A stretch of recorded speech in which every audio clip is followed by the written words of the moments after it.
Topping our world lead now, Ukraine reports that its forces have freed some villages around Kharkiv amid signs of a Russian retreat in that area. Recapturing the battered area would be a significant accomplishment for Ukrainian forces. However, there remain signs that the Russians are gathering nearby for a counteroffensive.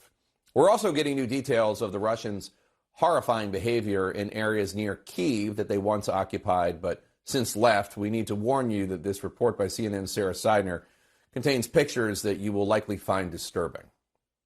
This is a stark example of a potential war crime perpetrated by Russian forces. An example the world has not yet seen. Russian soldiers shooting 2 civilians in the back. CNN obtained the surveillance video taken from this vehicle dealership that sits along the main highway to Kyiv.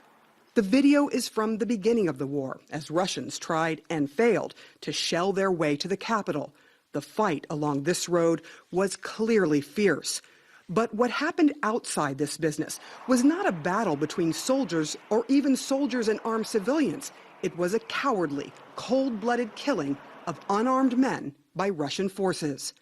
The soldiers show up and begin breaking in. Inside of a guard shack, 2 Ukrainian men prepare to meet them. We tracked down the men's identities. One is the owner of the business, whose family did not want him named. The other was hired to guard it. My father's name is Leonid Alexeyevich Platz. His daughter Yulia wanted the world to know his name and what the Russians did to him. Both civilians, both unarmed. We know this because the video shows them greeting and getting frisked by the Russian soldiers, and then casually walking away.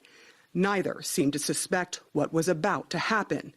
That is what a member of the civilian fighting force who talked to the men a couple of days before the attack told CNN. He did not want to be identified for security reasons. We came there earlier, warned people to leave that place. We also hope for the humanity of Russian soldiers. But unfortunately, they have no humanity. You see the 2 men walking in the shadows toward the camera. Behind them, the soldiers they were just talking to emerge. A few more steps, and their bodies drop to the ground. Dust shoots up from the bullets hitting the pavement. The soldiers have opened fire. Minutes later, the guard, Leonid, gets up, limping but alive. He manages to get inside the guard booth to make a call to the local guys for help. This is one of those guys, a Ukrainian truck driver turned civilian soldier. First of all, we felt a big responsibility. We knew we should go there because a man needed our help. He was still alive. He's the commander of a ragtag team of civilians who took up arms to fight for Ukraine and tried to save the men. When the guard called them, he explained what transpired with the soldiers. He said the soldiers asked who they were and asked for cigarettes, then let them go, before shooting them in the back. When his men finally got to Leonid, he had lost massive amounts of blood. One man from our group went there, and the guy was still alive. He gave him bandages, tried to perform first aid, but the Russians started shooting.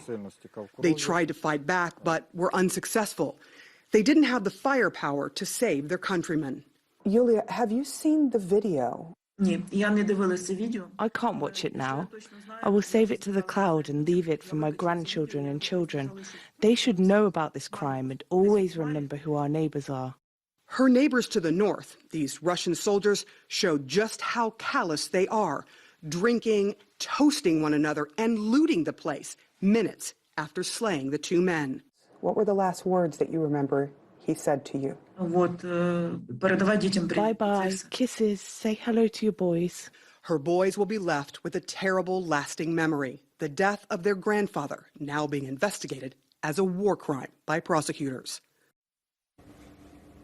Now, Yulia says her mother actually encouraged her to speak with us because she wanted to seek justice for the death of her father. We do now know, we talked to prosecutors who say they are looking at this video and they are investigating this officially as a potential war crime. Jake?